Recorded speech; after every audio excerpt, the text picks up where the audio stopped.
O Antigo Testamento, principalmente ali no Pentateuco, onde nós vemos um tratar de Deus muito grande com os judeus. Na verdade, o Antigo Testamento, nesta parte, os primeiros 5 livros da Bíblia, nós vemos Deus revelando de uma maneira bem dinâmica como ele se relaciona com os seus. Muitas vezes o povo de Israel, no caminho para Canaã, a terra que Deus prometeu para o povo quando eles saíssem do Egito, o povo perdeu a perspectiva de quem Deus era ou de quem Deus é, e por isso, quando as coisas ficavam bem ruins, eles entravam num certo pânico, tendo perdido a compreensão do Deus que eles serviam, ocupados, talvez, distraídos com as coisas da viagem ou com expectativas erradas. Na verdade, como falamos mais cedo aqui na classe dos casados, ansiosos,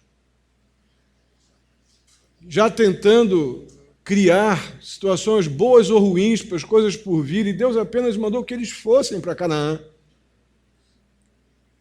Mas essa inquietação que eles estavam no coração, mesmo sabendo quem Deus é ou quem Deus era, ele continua sendo, mas para eles naquele momento ali, o conhecimento que eles tinham de Deus não era suficiente para lhes dar segurança, confiança, porque eles estavam distraídos, estavam dispersos com as suas próprias ansiedades. Isso fez um mal muito grande para o povo. Aquela inquietação levou o povo muitas vezes a se rebelarem, não somente contra Moisés, que era o líder, que os comandava, que os liderava naquela jornada, como contra Deus. E eram coisas assim assustadoras, gritantes, como eles se colocavam, tendo conhecido tanto de Deus, Deus já tendo agido de tantas formas, mostrando-se zeloso, cuidadoso, amoroso, paciente com os seus, e ainda assim as coisas não andavam como eles esperavam, vinha uma inquietação, uma angústia e aquela rebelião que caracterizou tanto o povo de Deus, o povo judeu. E hoje nós vamos ver exatamente como Deus, um dos momentos que Deus lidou com isso. Irmãos, nos últimos 20 anos, eu acho que essa é a 3ª ou 4ª vez que eu prego neste tema. Nos últimos 20 anos. E todas as vezes que eu volto para este texto, eu lamento não ter pregado mais. Porque é um momento tão próximo da nossa realidade, do nosso cotidiano. Deve estar com muito volume, é por isso que está dando isso. Tão próximo do nosso cotidiano, essa tensão que houve aqui em Números capítulo 21, pode abrir. Números capítulo 21, dos versos 4 ao 9.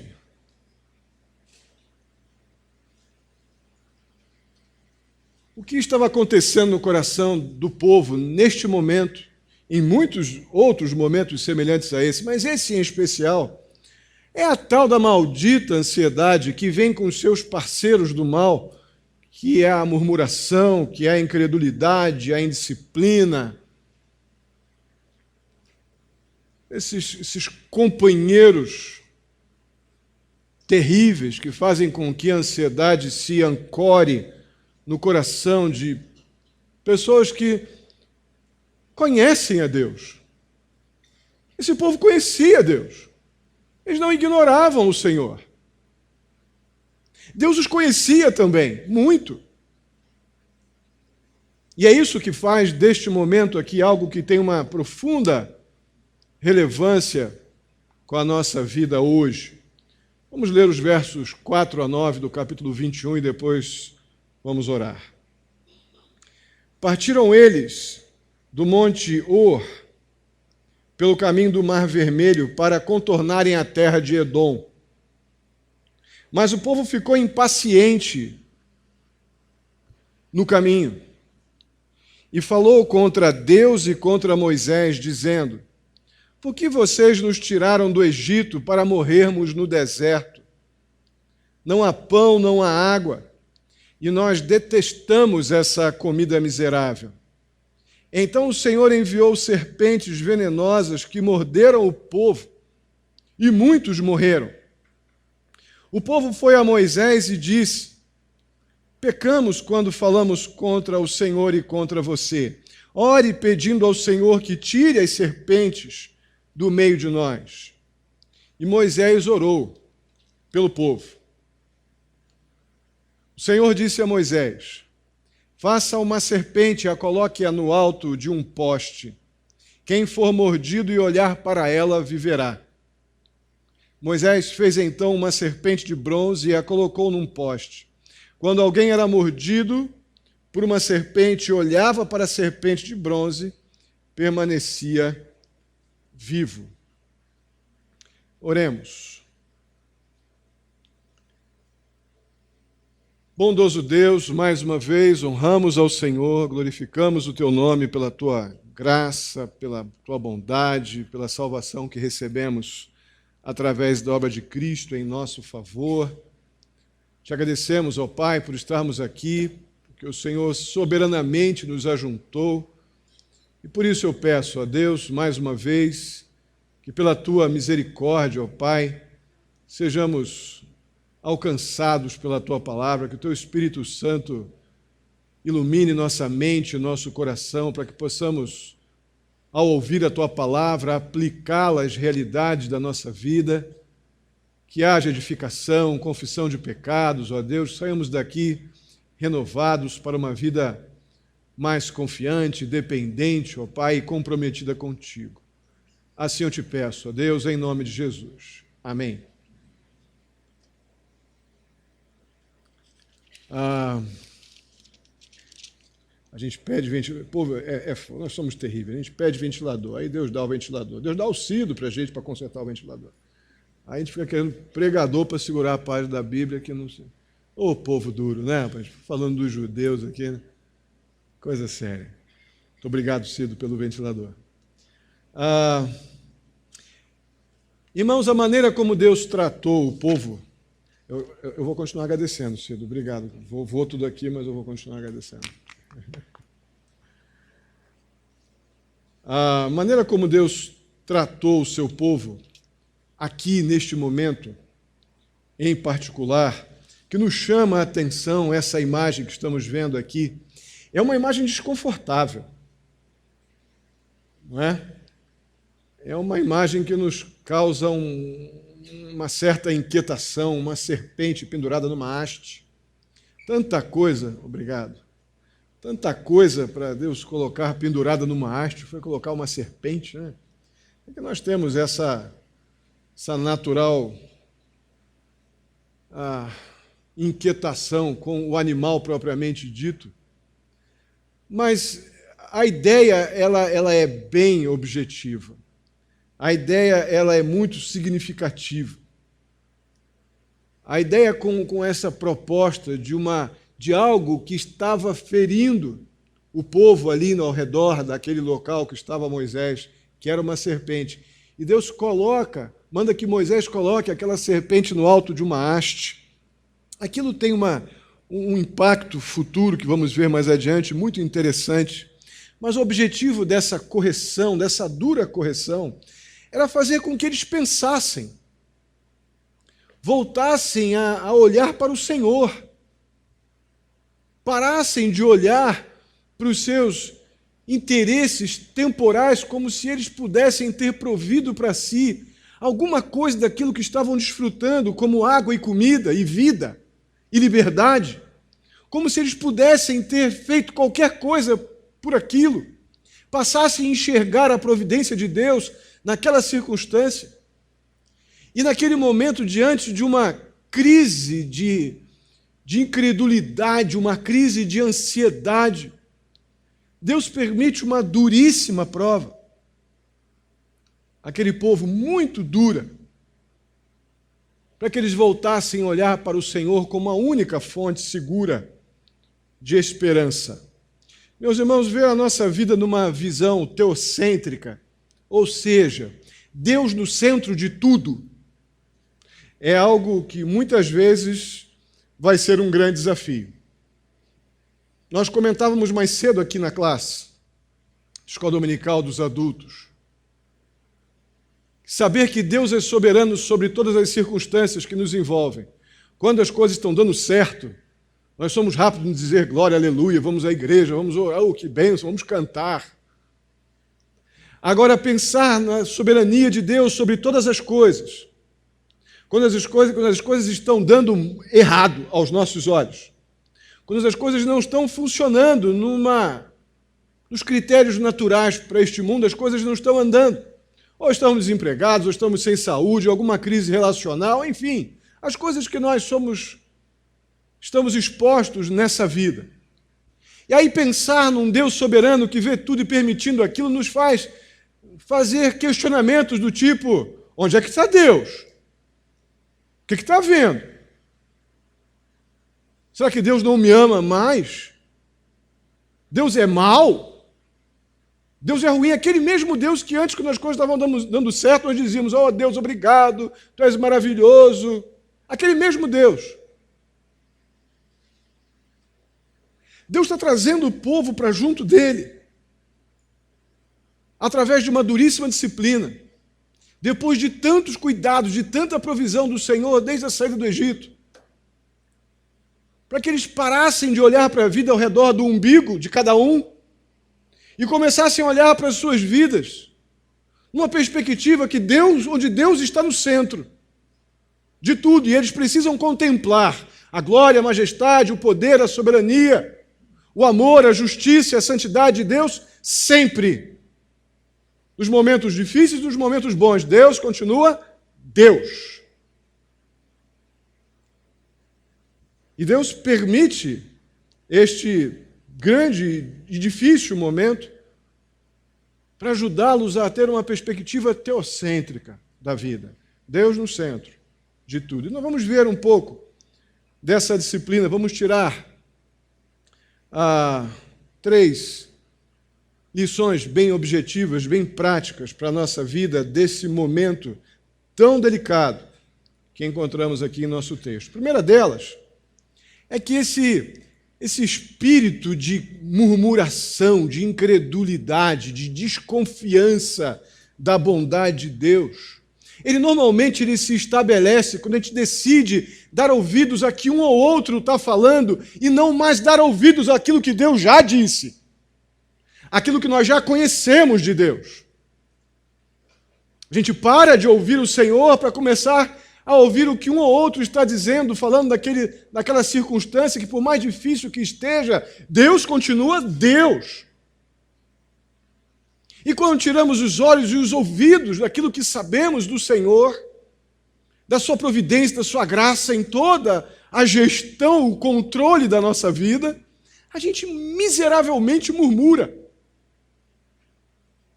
Exercitamos o que temos de pior, que é a capacidade de duvidar da bondade de Deus.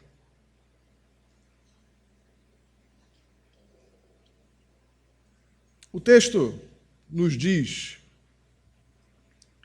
no final do verso 4, que o povo ficou impaciente no caminho. Um caminho mais rápido que eles teriam para chegar em Canaã seria passando por Edom. Vemos isso no capítulo anterior. Mas o rei de Edom não permitiu que Israel atravessasse suas terras. E Moisés precisou fazer uma mudança de trajetória, uma das muitas mudanças já impostas pelo Senhor, num contexto já de disciplina, uma viagem que poderia ter sido feita em 4 meses, foi feita em 40 anos devido à obstinação pecaminosa desse povo. E dos grandes obstáculos que houve aqui foi o rei de Edom, então não permitindo que eles atravessassem suas terras, e houve um desvio. Esse desvio que o povo fez foi por caminhos muito difíceis. Havia dificuldade realmente, pelo calor, pelo terreno, elevações, terreno acidentado, enfim, foi difícil mesmo. Mas o fato é que Deus sabia muito bem que aquele povo não aprenderia pelo caminho mais fácil o temor ao Senhor. Que haveria necessidade de um período longo de disciplina para que aquele povo compreendesse a necessidade de não perder Deus de vista, mesmo diante das maiores dificuldades. A questão é que o povo mostrou, diante da crise, diante do problema, das dificuldades reais que vinha enfrentando, naquela trajetória, naquele caminho, o que eles tinham no coração, seus próprios interesses mesmo. E Deus era normalmente um acessório religioso importante, mas não o Senhor de suas vidas na maior parte do tempo, ou pelo menos para aquela geração. E eles, com a maior cara de pau, estavam impacientes, inquietos pelo caminho. Irmãos, Deus não era um desconhecido para aquele povo, repito. Eles conheciam bem, principalmente tantas vezes que Deus proveu com comida, com água, com todo tipo de direção, coluna de nuvens durante o dia e coluna de fogo durante a noite, para que não se perdessem. Deus conduziu o povo com todo cuidado, com toda a paciência, mesmo sendo uma caminhada muito dura. Aquele povo não estava perdido. Eles não estavam sem rumo. Mesmo com muita dificuldade, Deus os guiava e eles sabiam que aquela direção, que aquela condução vinha do Senhor. Tanto a provisão para a vida quanto a direção que deveriam seguir vinha do Senhor, eles sabiam disso.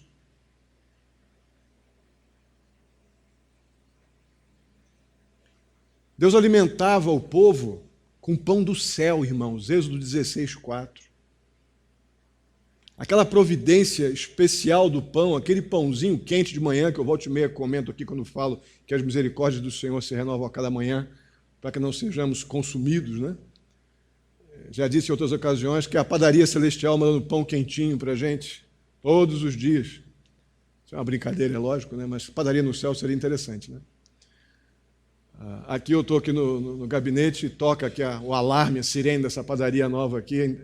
É bom que a gente já sai daqui às 5h30, 6 horas e toca a sirene e já leva o pão quentinho para casa. Você imagina esse povo aqui levantando cedo, com o sol nascendo e abrindo suas tendas, suas barracas, e tendo pão quentinho para comer de manhã. Olha só, que espetáculo. Quando tiveram sede lá em Números 20, Deus proveu água, saindo da rocha. E mesmo assim, vemos no verso 4 aqui do capítulo 21, que esse povo, diante das dificuldades, estavam inquietos, estavam impacientes, talvez botando a mão na cadeira e dizendo: Senhor, qual é a sua? Olha o sufoco que nós estamos passando aqui. Irmãos, impaciência é a primeira evidência da incredulidade, da ansiedade, da insatisfação, do descontentamento. E aqui é para com Deus. É com Deus o problema. Uma definição bem simples para a ansiedade seria, bem simples, né? Já falamos bastante sobre isso aqui, estamos falando, né? Na nossa escola dominical. Mas apenas resumidamente, a ansiedade seria aquela apreensão, aquela incerteza, aquele medo sem uma causa evidente ou justificável, aquela coisa imobilizante que faz com que eu creia em coisas absurdas ou descreia de tudo.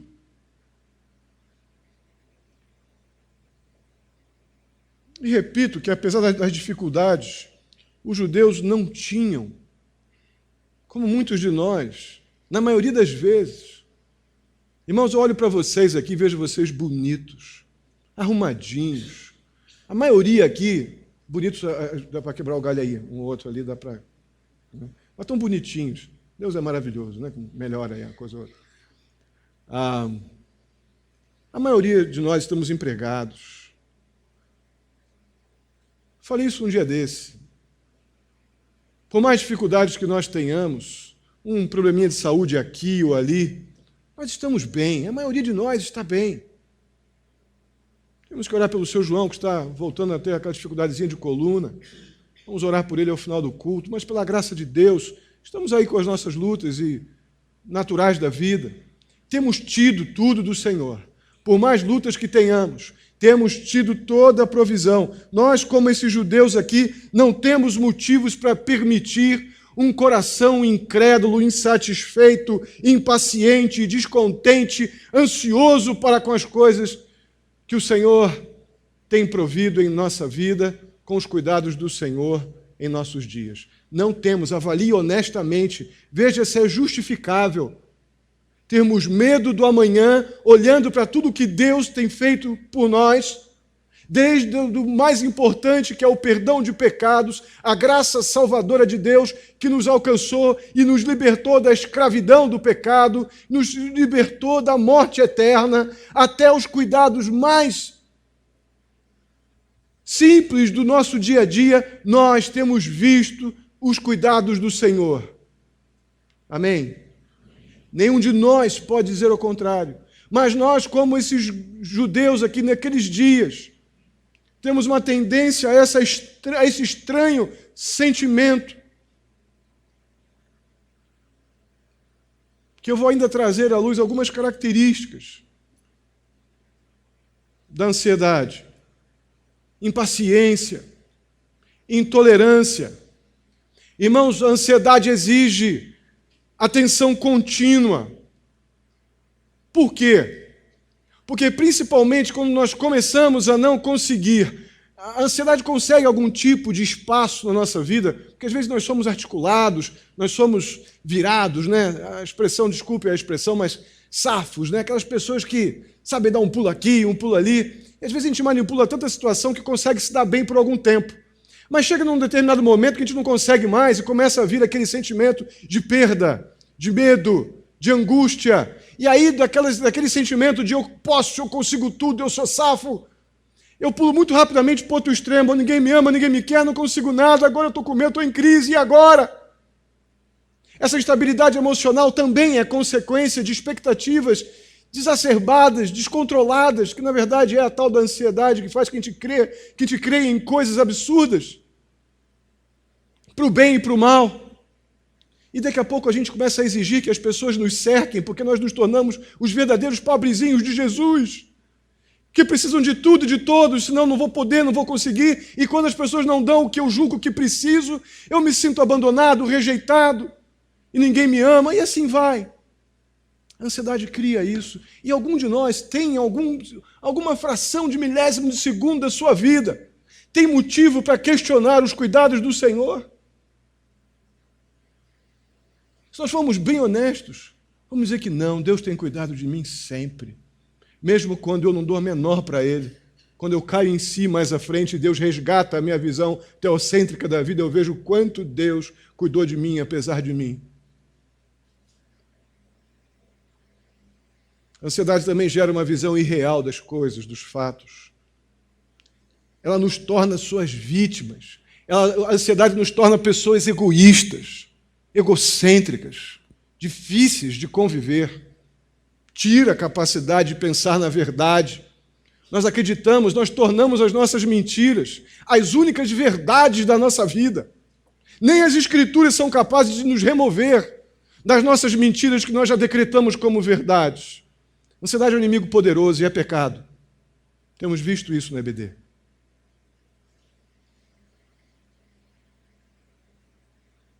A ansiedade, ela sobrevive da mentira. Se eu corto o alimento da ansiedade com verdades a meu respeito das circunstâncias e verdades sobre Deus, ela perde a força.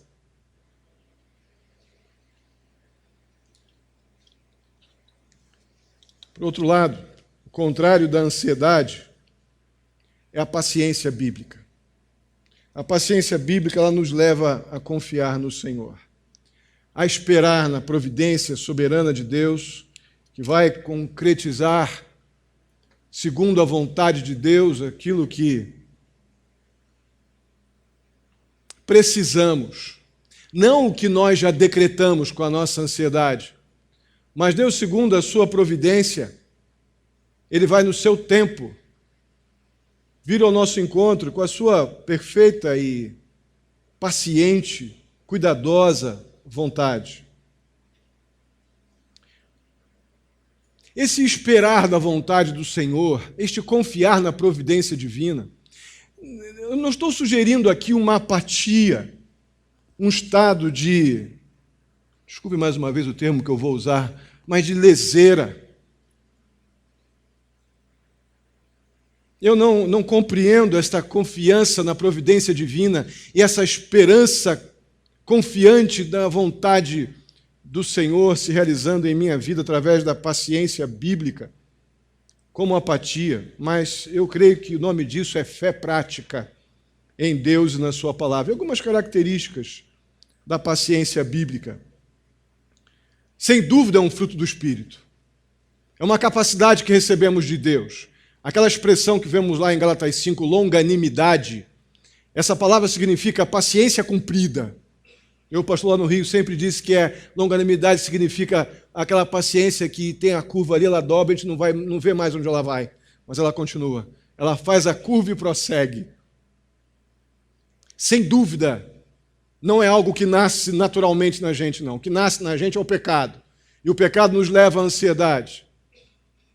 Mas uma vez que temos rendido o nosso coração a Cristo Jesus e habitados pelo Espírito Santo, temos da parte de Deus a capacitação divina para pôr em prática a paciência bíblica como um fruto do Espírito dele em nossa vida. Não tenho a menor dúvida que paciência bíblica é uma virtude a ser buscada, treinada. E vimos mais cedo que precisamos combater o pecado da ansiedade com verdades bíblicas, que vamos ver daqui a pouco aqui também num dos itens aqui das características da paciência bíblica. A paciência bíblica nos leva a confiar na soberana providência de Deus. O que significa isso na prática?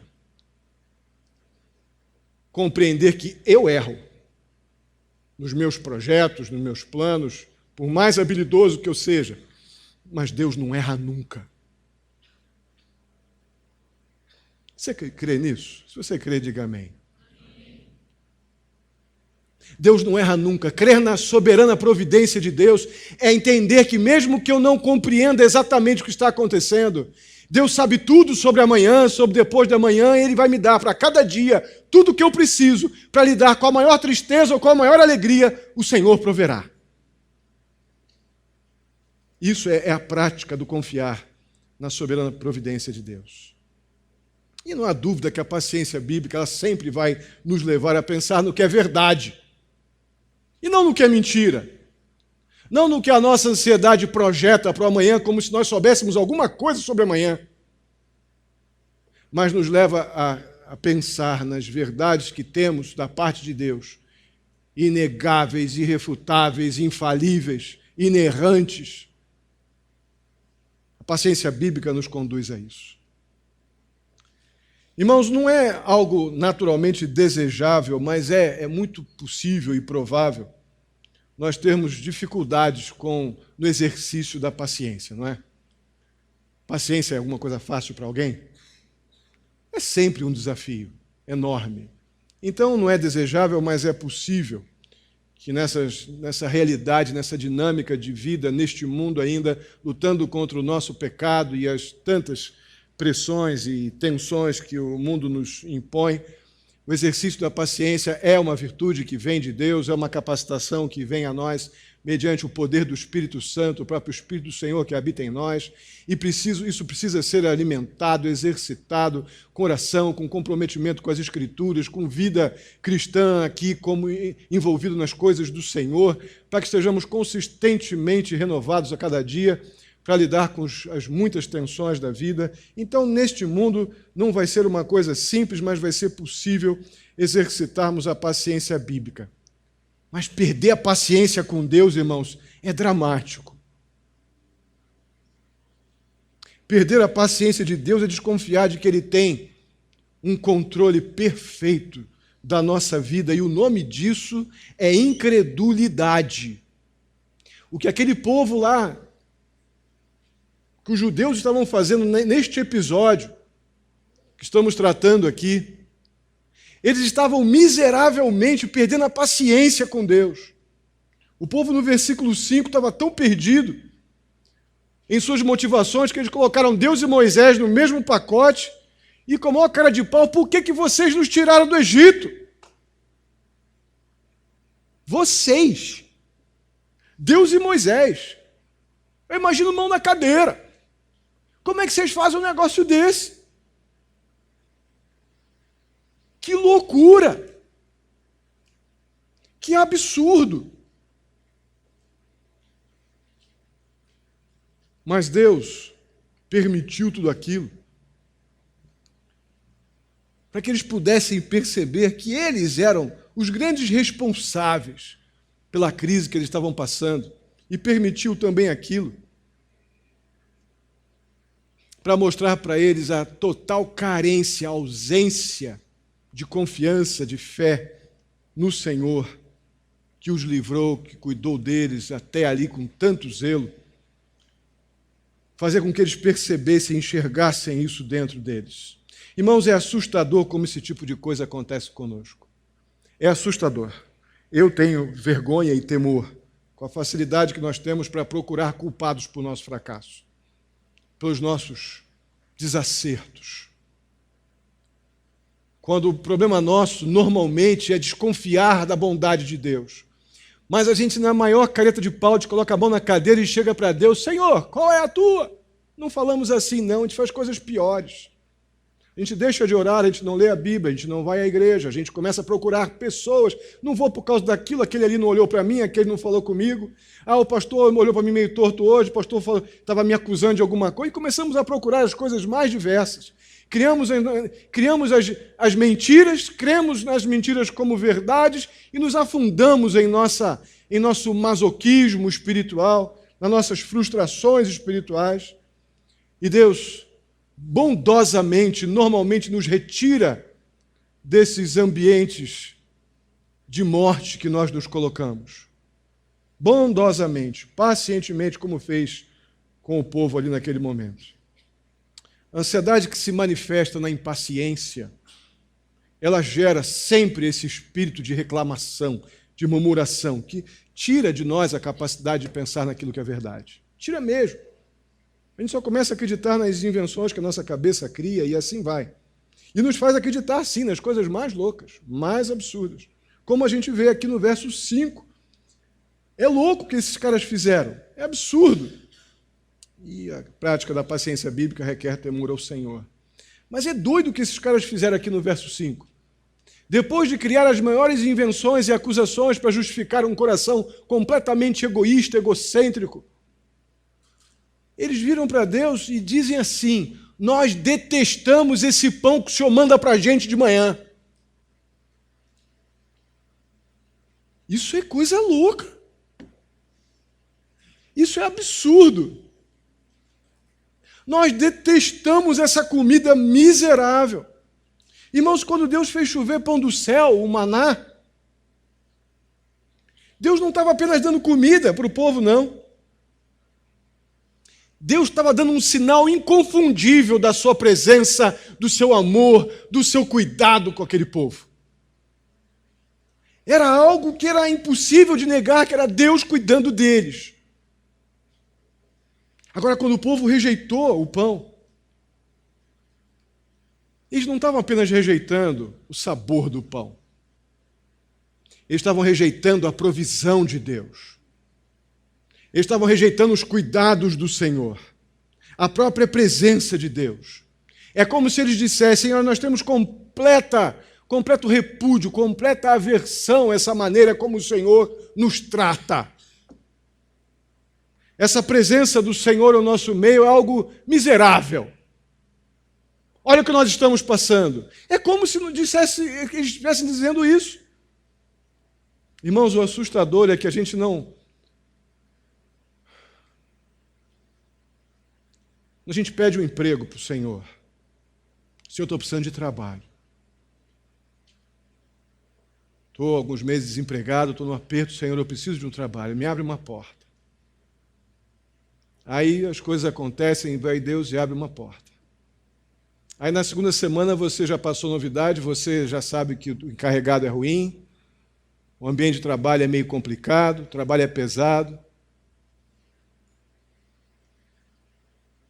Aí daqui a pouco a gente fica sabendo que você ou largou o trabalho, ou não para de reclamar do trabalho, ou está numa murmuração, numa insatisfação contra Deus e contra todos. O que nos difere desse povo no que diz respeito ao desprazer, a maneira como nós tiramos Deus do centro da nossa vida? Em que lugar da Bíblia nós encontramos que qualquer situação neste mundo que vivemos, seja no trabalho, nos relacionamentos conjugais, nossas convivências sociais, em que lugar da Bíblia está escrito que você não teria nenhum problema e que seria tudo fácil? Nós sabemos que não tem. Nós sabemos que a Bíblia nos diz que neste mundo nós passaríamos por, mas que nós tivéssemos, porque o Senhor venceu o... Pois é. Então, nesse mundo, a barra vai ser pesada. Mas se eu vivo, se o meu viver é teocêntrico, eu não vou deixar de passar por apuros com um carregado duro, com um trabalho pesado ou com uma circunstância difícil.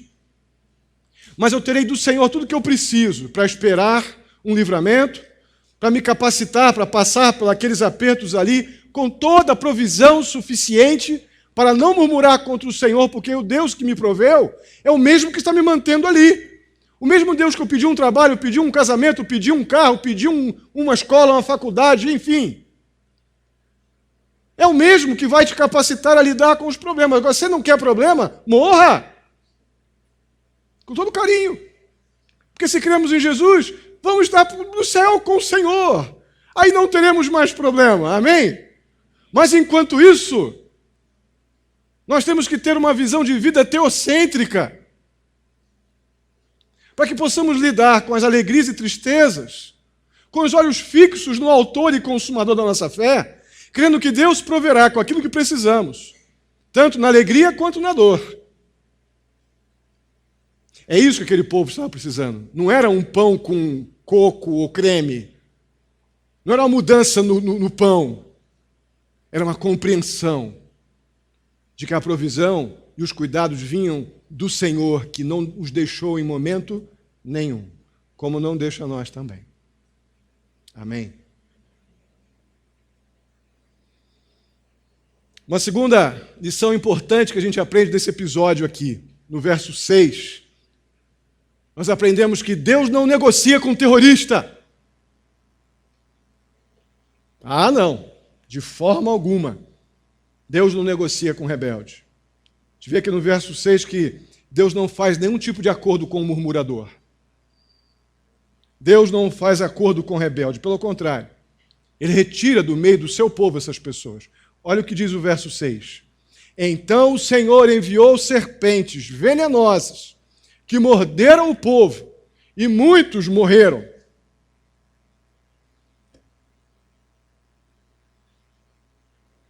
Difícil a gente tentar melhorar esse texto, né?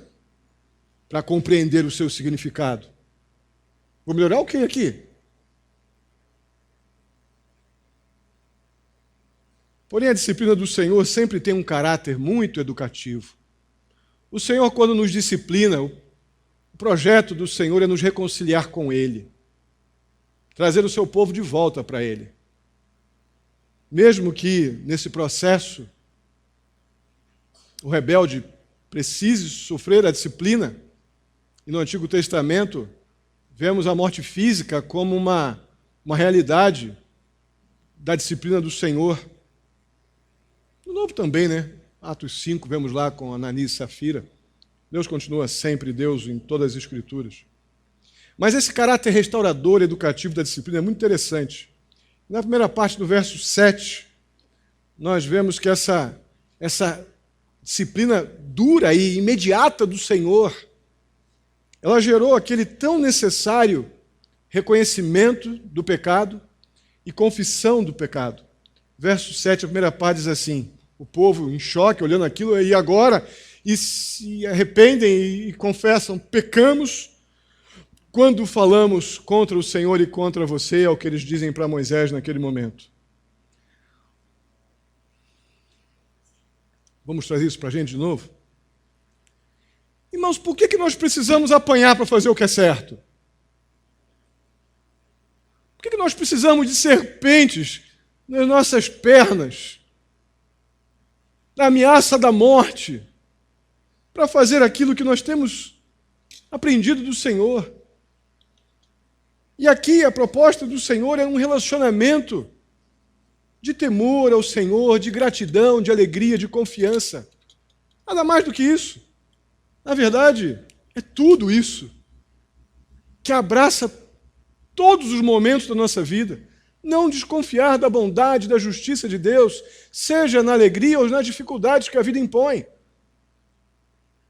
Por que nós precisamos apanhar para aprender? Da ameaça da morte para aprender?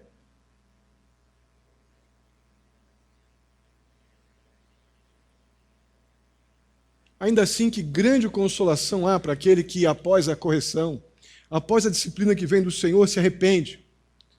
Se arrepende e dedica, ou se dedica a uma mudança de atitude, a uma visão diferente da vida e uma visão diferente de Deus. Começa a tratar o pecado como pecado e se dedica a uma nova postura em relação àquele pecado confessado e um processo prático de abandono daquela prática pecaminosa, de comprometimento com Deus e com a sua palavra. Como é bom quando a confissão de pecados alcança os seus verdadeiros propósitos. O fato é que nós temos que compreender que Deus não negocia com o rebelde. Deus não negocia com o terrorista do Evangelho, que chega para Deus com murmurações, reclamações, mão na cadeira e tentando tirar satisfações de Deus, como se Deus nos devesse alguma coisa. Acho que isso fica muito claro no texto que lemos. Uma terceira e última lição muito prática. Nós tiramos aqui dos versos 8 e 9. É que o perdão que Deus dá ao arrependido nos restaura completamente. O perdão que vem de Deus, aquele que se arrependeu do seu pecado e o confessou diante de Deus e está com uma prática de vida cristã que anda na contramão daquele pecado confessado, Deus restaura o vigor, a vida, a capacidade para um andar seguro e confiante na vontade dEle.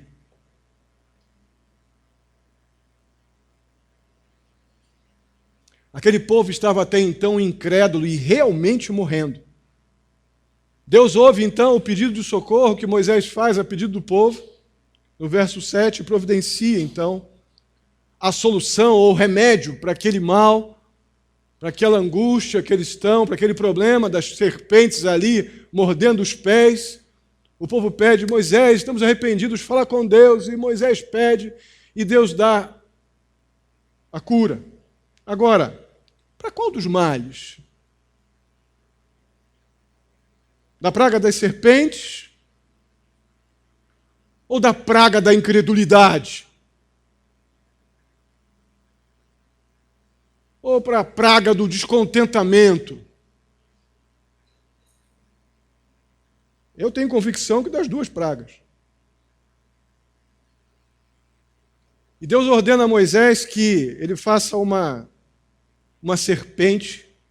Algumas traduções vão mostrar vão falar de uma serpente ardente. A ideia é de uma figura de uma serpente venenosa.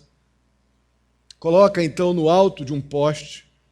E Deus afirma no verso 8 que quem for mordido pelas serpentes, que representam então as vozes de rebelião contra Deus, que se levanta ali no meio do povo, quem tivesse sido mordido ao olhar para aquilo que Deus ordenou que fosse feito e colocado naquele poste, uma serpente que fosse colocada ali no poste ou numa haste, aquele que olhasse, uma vez mordido para aquela haste levantada no deserto, viveria.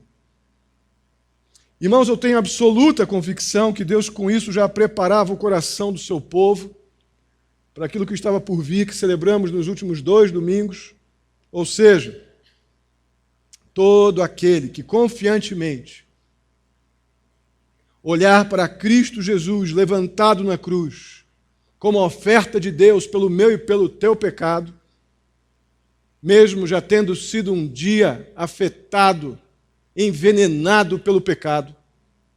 Aquele que contemplasse a provisão de Deus na cruz, não morreria mais, teria vida eterna. Isso nos é dito em João capítulo 3, versos 14 e 15. Vamos ler?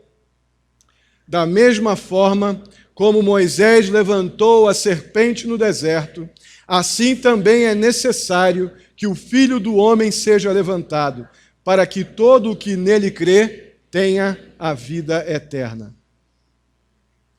Como aquilo lá atrás apontava para a provisão completa e suficiente de Deus para o pecador, hoje, agora. Pecado já era pecado naqueles dias. Rebeldes já eram rebeldes naqueles dias. Provisão de Deus já era também providência de Deus naqueles dias. Como é providência de Deus agora completa e suficiente para as nossas vidas, para aquele que crê no Senhor Jesus, como Senhor e Salvador, como a provisão de Deus para a nossa vida e para o nosso pecado. Agora então, com a lembrança do que Cristo fez por nós na cruz, olha o finalzinho do verso 9. Quando alguém era mordido por uma serpente e olhava para a serpente de bronze, permanecia o quê? Irmãos, Deus sabe que na maioria das vezes nós precisamos de umas serpentezinhas lá nos nossos calcanhares para nos ajudar a tratar a ansiedade como pecado, para tratar pecado como pecado, para nos fazer perceber que não podemos perder a paciência com Deus porque isso é pecado, que o amor de Deus continua imensurável, sua justiça é perfeita, sua santidade completa. Deus continua Deus, provendo soberanamente e amorosamente cada evento da nossa vida, seja aqueles que nos trazem as maiores alegrias, seja aqueles que nos trazem grandes preocupações e dores. Deus continua Deus, nos provendo com aquilo que é necessário para cada dia, como fez com o seu povo, lá no passado.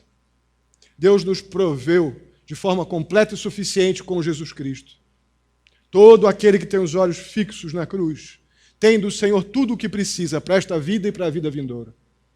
Temos tudo o que precisamos. Irmãos, a ansiedade, ela rouba de nós o privilégio de termos um coração grato. A ansiedade rouba de nós gratidão. Deixamos de ter uma postura de reconhecimento de que Deus é bom. A ansiedade tira de nós a confiança plena de que Deus está presente sempre.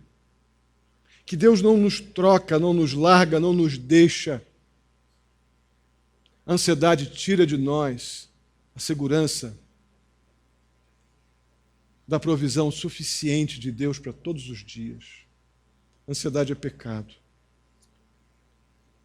Irmãos, Deus levantou uma haste que se chama a cruz de Cristo. Ela hoje está vazia, mas sobre ela esteve Jesus Cristo, que morreu na cruz e ressuscitou pelos nossos pecados.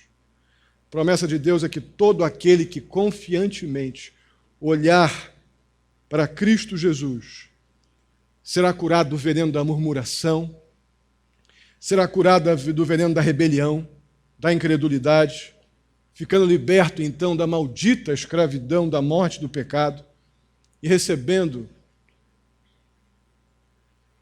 segurança, o presente da vida eterna. Por isso, meu querido irmão, não perca, não tire os seus olhos de Jesus.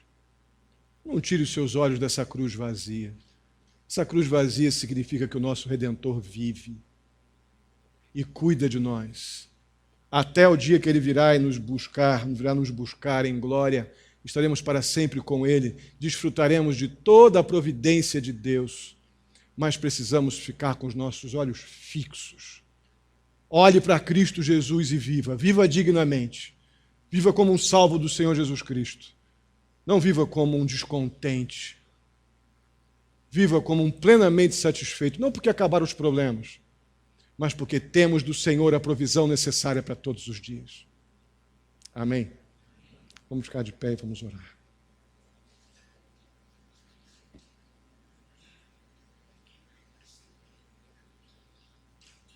Bondoso e amado Deus, muitíssimo obrigado mais uma vez. Tantos são os teus cuidados conosco. Muito obrigado pela tua palavra, muito obrigado pela vida de cada um aqui, muito obrigado pela vida que visitam, ó Deus. Que saímos todos daqui renovados, encorajados, capacitados pelo Senhor, pela tua palavra. Ó Deus querido, em nome de Jesus, que possamos viver, ó Deus, com os nossos olhos completamente fixos no autor e consumador da nossa fé. Ó Deus, em nome de Jesus, não permita que as distrações, ó Deus, retirem de nós uma vida que tenha o Senhor no centro. O Senhor não está fora de nada daquilo que fazemos, ó Deus, por isso precisamos te honrar com o que fazemos. Viver de uma forma, ó Deus, que o Senhor tenha lugar central em nossas escolhas, em nossas decisões, em nossas conversas, nossos relacionamentos. Ó Pai, é esta segurança e esta vida teocêntrica, com o Senhor no centro da nossa história, que vai nos capacitar a lidar com os momentos difíceis que a gente enfrenta, da mesma forma do que como com os alegres. Ó Deus, ajuda-nos a permanecer completamente confiantes na Tua provisão. Leva-nos em paz para os nossos lares. Dá-nos uma semana em tudo provida, guardada, dirigida pelo Senhor. Pedimos pela saúde do seu João, ó Pai. Em nome de Jesus, Senhor, que ele fique bom, ó Deus. Que a Tua providência, ó Deus, se renove sobre a vida do seu João. Providencie, ó Deus, alguém que o atenda, médicos, para que ele possa se levantar, ó Deus. É bom ver seu João sempre aqui. Que ele possa sentir agora a Tua boa mão, ó Deus, cuidando dele, consolando e dando a ele, ó Deus, o que ele precisa para ficar bom, segundo a Tua vontade. Muito obrigado. Te agradeço, ó Pai. Renovo o meu clamor pela Tua direção para os nossos dias amanhã, ó Pai, os desafios que cada um tem em casa, no trabalho, em seus relacionamentos. Capacita e nos dá segurança que o Senhor providenciará o que precisamos para todos os dias. Assim eu te peço, agradecido. Agradecido por Jesus Cristo. A provisão completa e suficiente que recebemos para a vida e para a eternidade contigo. Muito obrigado. Assim te pedimos, agradecidos no nome de Jesus. Que a graça do nosso Senhor e Salvador Jesus Cristo, o amor de Deus, nosso amado Pai, a comunhão e a consolação do Espírito Santo esteja sobre a vida de cada um de vós, queridos irmãos, hoje e até a vinda do nosso Senhor Jesus Cristo. Amém e amém. Que Deus abençoe. Podem sentar-se. Tenha seu tempo de oração.